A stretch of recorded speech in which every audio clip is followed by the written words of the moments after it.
Hello दोस्तों, स्वागत है आपका अपने यूट्यूब चैनल गेट सक्सेस में, जिसमें आज के इस वीडियो में हम आज के एग्ज़ाम के सीडीपी के आंसर की के बारे में बात करेंगे कि आप आंसर की से मैच करा सकते हैं आपके कितने क्वेश्चन सही हुए हैं। तो चलिए, फर्स्ट क्वेश्चन है हमारा, अधिगम के लिए निम्न में से कौन सी धारणा उपयुक्त है। तो इस क्वेश्चन के लिए, फर्स्ट क्वेश्चन के लिए हमारा सेकंड वाला ऑप्शन देखते हैं कि योग्यता सुधार्य है, मतलब कि जो भी हमारी एबिलिटी है उनको इम्प्रूव किया जा सकता है, इम्प्रूव कर सकते हैं। तो सेकंड वाला ऑप्शन फर्स्ट के लिए बिल्कुल सही है। चलेंगे नेक्स्ट क्वेश्चन पे। अगर चैनल पर नए हैं तो चैनल को सब्सक्राइब कर लीजिएगा और शेयर कीजिएगा। कमेंट बॉक्स में लिख करके जरूर से बताएं पेपर आपका कैसा हुआ है। ठीक है, नेक्स्ट क्वेश्चन नंबर 2 है हमारा, निम्न में से कौन सी परिपाटी विद्यार्थियों में संकल्पनात्मक समझ में बढ़ोतरी के लिए सहायक होती है। तो इसके लिए हमारा है इंक्वायरी और डायलॉग। फर्स्ट वाला ऑप्शन हमारा अन्वेषण और संवाद, जो कि हमारे संकल्पनात्मक समझ में बढ़ोतरी करता है। तो फर्स्ट वाला ऑप्शन यहाँ पर सही है। नेक्स्ट क्वेश्चन नंबर 3 हमारा क्या है कि बच्चों को सीखने में कठिनाई होती है कब कठिनाई होती है बच्चों को सीखने में। तो हमारा इसके लिए ऑप्शन नंबर 2 बिल्कुल सही है। आप इसके ऑप्शन पर मत जाइएगा बिल्कुल भी, दूसरे का पेपर लिया गया है तो और उसी अब सही वाले आपको आंसर बताए जा रहे हैं, तो उन आंसर को मानिएगा। सेकंड वाला ऑप्शन यहाँ पर बिल्कुल सही है कि सूचना अलग अलग टुकड़ों में प्रस्तुत की जाए, सेकंड सही है थर्ड का। नेक्स्ट क्वेश्चन नंबर 4 क्या है, अधिगम की सर्वोत्तम अवस्था कौन सी है। तो अधिगम की सर्वोत्तम अवस्था मीन्स की बेस्ट स्टेट ऑफ लर्निंग हमारी क्या होती है। तो वो होती है हमारी मॉडरेट अराउजल मीन्स संतुलित उत्तेजना और कोई भय नहीं। फोर्थ वाला ऑप्शन यहाँ पर बिल्कुल करेक्ट है। नेक्स्ट क्वेश्चन नंबर 5 हमारा क्या कहता है, अधिगम का संरचनात्मक विचार यह सुझाव देता है कि ज्ञान की संरचना में, तो ज्ञान की संरचना में बच्चे एक सक्रिय भूमिका निभाते हैं। फोर्थ वाला ऑप्शन यहाँ पर बिल्कुल करेक्ट है। नेक्स्ट क्वेश्चन नंबर 6 हमारा क्या कहता है, एक कार्य के दौरान साइना स्वयं से बात कर रही है कि वह कार्य पर किस प्रकार प्रगति कर सकती है। लेव वाइगोत्स्की के भाषा और चिंतन के बारे में दिए गए विचारों के अनुसार व्यक्तिगत वाक यहाँ पर क्या दर्शा रहा है। तो व्यक्तिगत वाक हमारा सेल्फ रेगुलेशन को दर्शा रहा है कि क्या करना चाहिए। तो और वाइगोत्स्की के अकॉर्डिंग है, इस वजह से यहाँ पे सेल्फ रेगुलेशन होगा, ईगो सेंट्रिज्म यहाँ पर बिल्कुल भी नहीं होगा। तो इस क्वेश्चन नंबर 6 का ऑप्शन नंबर 3 बिल्कुल करेक्ट है। नेक्स्ट क्वेश्चन नंबर 7 क्या कहता है, क्वेश्चन नंबर 7 है हमारा, मूल्यांकन पद्धतियों का लक्ष्य क्या होना चाहिए। तो मूल्यांकन पद्धतियों का लक्ष्य आपने बढ़िया से पढ़ रखा है कि मूल्यांकन पद्धतियों का लक्ष्य होता है विद्यार्थियों की जरूरतों एवं आवश्यकताओं की पहचान करना। फोर्थ वाला ऑप्शन यहाँ पर करेक्ट है बिल्कुल। नेक्स्ट क्वेश्चन नंबर 8 हमारा क्या कहता है कि बच्चों के विकास की व्यक्तिगत विभिन्नताओं को किस प्रकार पर प्रतिरूपित किया जा सकता है। तो व्यक्तिगत विभिन्नताओं को हम किस प्रकार प्रतिरूपित करते हैं, आनुवांशिकता और पर्यावरण की पारस्परिकता पर इस पर करते हैं। तो फर्स्ट वाला ऑप्शन यहाँ पर बिल्कुल सही है। नेक्स्ट क्वेश्चन नंबर 9 हमारा क्या कहता है कि एक खेल क्रिया के दौरान चोट लगने पर रोहन रोने लगा, यह देखकर उसके पिता ने कहा लड़कियों की तरह व्यवहार ना करो। तो बस लड़कियों की तरह व्यवहार ना करो, इसका मतलब क्या है, ये जेंडर स्टीरियोटाइप को दिखा रहा है, लैंगिक रूढ़िवादिता को ये दर्शा रहा है। सेकंड वाला ऑप्शन यहाँ पर बिल्कुल करेक्ट है। नेक्स्ट क्वेश्चन नंबर 10 हमारा क्या कहता है, एक प्रगतिशील कक्षा में क्या होना चाहिए। तो प्रगतिशील कक्षा वही होती है जिसमें बच्चों को जो है ज्ञान की संरचना के लिए प्रचुर अवसर दिए जाने चाहिए। तो क्वेश्चन 10 का ऑप्शन नंबर 4 यहाँ पर बिल्कुल सही है। कमेंट बॉक्स में लिख करके जरूर से बताएं आपका पेपर कैसा हुआ है, आपने 30 में से सीडीपी में कितने स्कोर किए हैं। नेक्स्ट क्वेश्चन नंबर 11 क्या है, एक गतिविधि के दौरान छात्रों को संघर्ष करते देख अध्यापिका बच्चों को संकेत और इशारे जैसे क्या, क्यों, कैसे प्रदान करने का फैसला लेती है। अब क्या, क्यों, कैसे करने का मतलब क्या है, क्या करना है, कैसे करना है, इसके फोल्डिंग दे रही है। अधिगम के लिए पार आधारभूत संरचना का काम करेगा ये। तो थर्ड वाला ऑप्शन यहाँ पर बिल्कुल सही है। नेक्स्ट क्वेश्चन नंबर 12 हमारा क्या कहता है कि बच्चों के सामाजिकरण के संदर्भ में निम्न में से कौन सा कथन सही है। तो सामाजिकरण में आपने बढ़िया से पढ़ रखा है और पिछली बार भी पेपर में पूछा गया था कि परिवार जो है हमारे सामाजिकरण का प्राथमिक कारक होता है और विद्यालय सामाजिकरण का द्वितीयक कारक होता है। तो सेकंड वाला ऑप्शन यहाँ पर बिल्कुल सही है। नेक्स्ट क्वेश्चन नंबर 13 क्या कहता है, बहुबुद्धि का सिद्धांत जोर देता है कि बहुबुद्धि का सिद्धांत किस पर जोर देता है कि बुद्धिमत्ता की विभिन्न दशाएं होती हैं, सेवरल फॉर्म्स होते हैं इंटेलिजेंस के।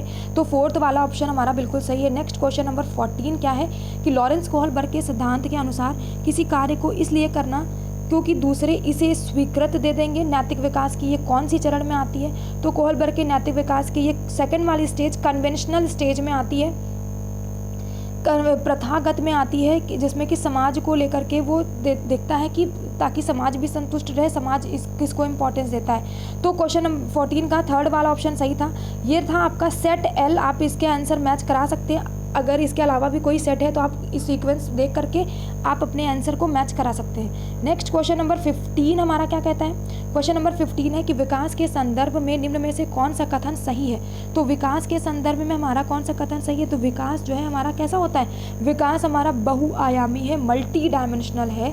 पता है सबने थ्योरी बहुत अच्छे से पढ़ रखी कि विकास हमारा बहुआयामी होता है, multi dimensional. Next question number 16 क्या कहता है, लेव वाइगोत्स्की का सामाजिक सांस्कृतिक परिप्रेक्ष्य अधिगम प्रक्रिया में किसके महत्व पर जोर देता है। तो सामाजिक सांस्कृतिक परिप्रेक्ष्य हमारा सांस्कृतिक उपकरणों पर, ना तो इक्विलिब्रियम पर, क्योंकि उस पर तो पियाजे बात करते हैं, ना तो एट्रीब्यूशन पर, ना तो मोटिवेशन पर। सेकंड वाला ऑप्शन हमारा कल्चरल टूल्स बिल्कुल सही है यहाँ पर। नेक्स्ट क्वेश्चन नंबर 17 क्या कहता है, जीन पियाजे अपने संज्ञानात्मक विकास के सिद्धांत में संज्ञानात्मक संरचनाओं को किस रूप में देखते हैं। तो संज्ञानात्मक संरचनाओं को वो स्कीमा की तरह देखते हैं। फर्स्ट वाला ऑप्शन यहाँ पर बिल्कुल सही है आपका।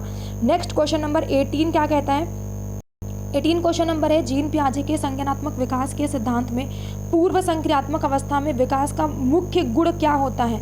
तो पूर्व संक्रियात्मक अवस्था पूछी जा रही है। प्री ऑपरेशनल स्टेज में, प्री ऑपरेशनल स्टेज में हमारा सेंट्रेशन का थॉट होता है, सेंट्रेशन इन थॉट, विचारों में केंद्रीकरण का होता है, एक ही एस्पेक्ट तो देखता है। तो फिफ्थ वाला ऑप्शन यहाँ पर बिल्कुल सही है। नेक्स्ट क्वेश्चन नंबर 19 क्वेश्चन कहता है कि दिव्यांगजन अधिकार अधिनियम जो कि 2016 में आया था, RPWD एक्ट, इसके लिए शब्दावली का किस शब्दावली का प्रयोग जो है उपयुक्त है। तो इसमें जो है ना तो मंदित छात्र का प्रयोग किया गया था, ना तो विकलांग छात्र का, ना तो अशक्त शरीर का। इसमें बच्चों के लिए शारीरिक दिव्यांग शब्द का प्रयोग किया गया था।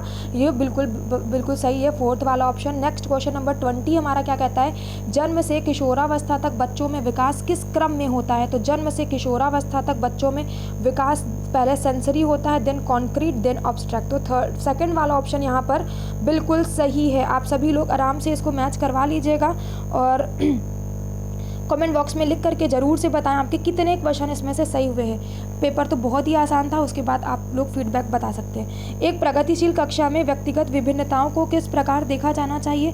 तो व्यक्तिगत विभिन्नताओं को हम अध्यापन अधिगम प्रक्रिया की परियोजना के लिए महत्वपूर्ण होती है, इस तरीके से व्यक्तिगत विभिन्नताओं को देखना चाहिए। तो फर्स्ट वाला ऑप्शन यहाँ पर बिल्कुल सही है। नेक्स्ट क्वेश्चन नंबर 22 हमारा क्या कहता है, एक समावेशी कक्षा में किस पर जोर होना चाहिए। तो समावेशी कक्षा में किस पर जोर होना चाहिए, ताकि हर बच्चे के सामर्थ्य को अधिकतम करने का अवसर मिले, सभी बच्चे अपनी एबिलिटी को बढ़ा सकें। तो समावेशी कक्षा में इसी पर जोर देना चाहिए।